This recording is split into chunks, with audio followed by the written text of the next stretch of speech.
Why create AI and other cosmic questions? I had a little trouble organizing the topic because, I've never really seen anybody address it in like a large enough basket that embraces all the different ways of looking at the matter. So all I could do is make a list of questions, my key questions. The first one I call the libido question. What drives life and thought? Uh, thermodynamics says that if you have like a complicated system, eventually it'll run down. Everything will come to equilibrium and you'll have like a gray fog. No structure, no information. Uh, that would be if it weren't for the life force. Nobody knows the nature of the life force. Nobody knows really what keeps us going. At least I don't know. Uh, I've noticed that even AI is creative. I mean, there is generative AI and it does create stuff. Well, Sigmund Freud called this driving force libido. Now, for reasons that might be obvious, he equated it with the reproductive drive. I mean, Freud liked really simple models, and so he took all the various forces that make us behave and build things and establish relationships and strive, and he put it all in one category, and he called it libido and associated it with reproduction. He was inclined to take things literally, and that led him to his focus on, what looks like a focus on sexual activity. But it's a misconception. Libido doesn't really refer to a drive for sexual activity. It's a drive to simply live, act, survive, and of course unite with other human beings. That's my view. The next question I encountered was the engineer's question, uh, building things, software. Not so long ago, I co founded an AI company um, with a friend, with someone I cared about, and I guess my motivation had more to do with the person than the engineering. But I wrote a lot of code to use AI for medicinal chemistry. I didn't actually come up with any leads for medicines. Even if I had, it wouldn't really have been intelligence. What I wanted or dreamed of, and I settled for a compromise that was far less than that. What I dreamed of was, making real intelligence, or at least participating in the creation of real intelligence. It's not my skill. My creativity is largely confined to the spoken or written word. The motivation question: why try to create a mind? An artificial mind. Certainly, a lot of us would like to do that or see it done, particularly people in computer science. It goes back to Alan Turing. Before World War II, he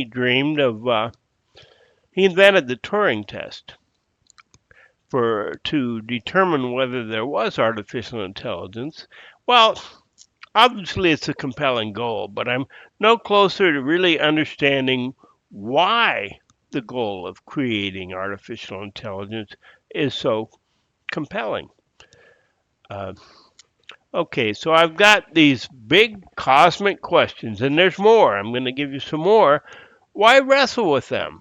Why strive to create or understand the mind? Well, maybe I'm lonely. Maybe I want a companion, a silicon companion that will never die, never forget, always predictable. I don't know.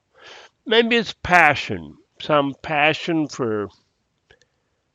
Uh, it's kind of hard to pin down, but yeah, I feel passionate about computers and intelligence and psychology.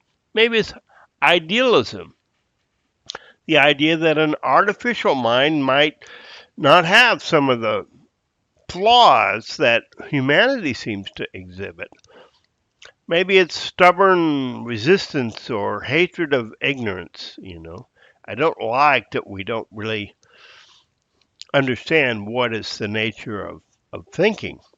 Maybe it's desperation, just looking for like a reason to live or something. Uh, I mentioned that the company started with a relationship.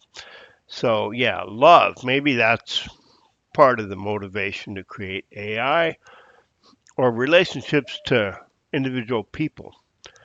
Uh, Now, there's a question whether it's a good idea to do this kind of investigation. Uh, it goes back thousands of years. The book of Genesis, Adam and Eve tasted the fruit of knowledge, ultimate knowledge, the knowledge of good and evil, and the story goes that the entire human race paid a price and that we continue to pay the price. They call it original sin. Not everybody believes it, but it's one story that's told. Related to that, a couple years ago, a guy named Geoffrey Hinton got a Nobel Prize. They call him the godfather of AI, and he said, I think it was last year, that there's a significant chance that AI will, in fact, destroy society or the human race. Uh, well, it sounds, kind of reactive. It sounds, kind of wild. But if you look at ecology, you look at even a primitive life form gets introduced into a new ecosystem, it can be quite destructive. Now, if you have a really powerful and adaptive life form, an intelligent life form that's not human, the outcome is unpredictable. Uh, then there's the atheist question. I call it that. Uh, it's hard to see anything like a soul in today's AI, or even in psychology, the science of psychology. But it's equally hard, at least for me, to imagine humanity without a soul or spirit. So where do I stand on that? I don't know. Uh, a big question is the relationship between reason and emotion. Marsha Linehan, when she invented that therapy for people like me, uh, DBT it's called, she talked about the rational mind and emotion mind, and she talked about the wise mind that integrates the two. But it's hard to, pin down exactly how that's accomplished. The relationship between logic and emotion. Go back to the original Star Trek series. Bones, the doctor, he hated logic. He didn't like Mr. Spock, the scientist, who loved logic, and they didn't get along. Uh, some people strive to live in emotion mind. Other people strive to live in rational mind. One stance is to try to set a boundary between the two, or even eliminate one or the other. Uh, this comes up in contemporary AI too. I've experimented with Copilot, for example, a large language model. I managed to embarrass her or it or embarrass Copilot. Another time I was cursing at a customer service bot and it shut me down. It very bluntly said, "You can't talk to me like that," and ended the conversation. It was almost like anger. Now there's the ethics question. How can AI be made safe? I mean, lots of laypersons are keenly concerned about that. Congress is concerned. There's been hearings on regulation. There's been concerns about some of these AI models having like prejudice or even racism embedded in the model. So, how can you make ethics, that is, decisions about right and wrong, systematic? Philosophers have been trying for centuries, and there's kind of two approaches based on facts or based on feelings. There was a recent, very popular, charismatic figure on the right, followed by many young people who, unfortunately, his life was ended violently. He famously said he hated the word empathy. Well, that sounds pretty bad, but there was a reason, I think. You can base ethics on fact. It doesn't have to be based on feeling and emotion. Uh, Goes back to Bentham's utilitarianism centuries ago. So the question is, can we have an algorithm, a machine where we describe the situation and ask a question about some action that might be taken, and the algorithm will tell us if that action is ethical or not, right or wrong? Well, we can't do that. Uh, so, this brings us to a more personal question. This one actually keeps me awake at night sometimes. What the hell am I doing? My way of figuring things out, it doesn't have much in common with the scientific method or the research techniques that are laid out in the textbooks. And I worry that, for example, if I never get a PhD, if I never publish, that whatever I've come up with will just be lost. Uh, I'm living on the edge. Uh, okay, that's my existential question. All of this adds up to one thing.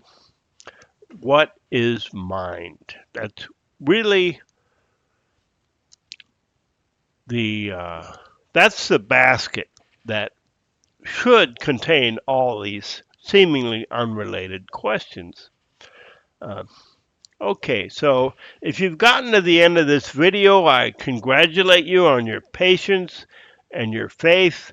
I thank you for your attention, and I can promise that in the future there may be a more systematic approach to this matter forthcoming.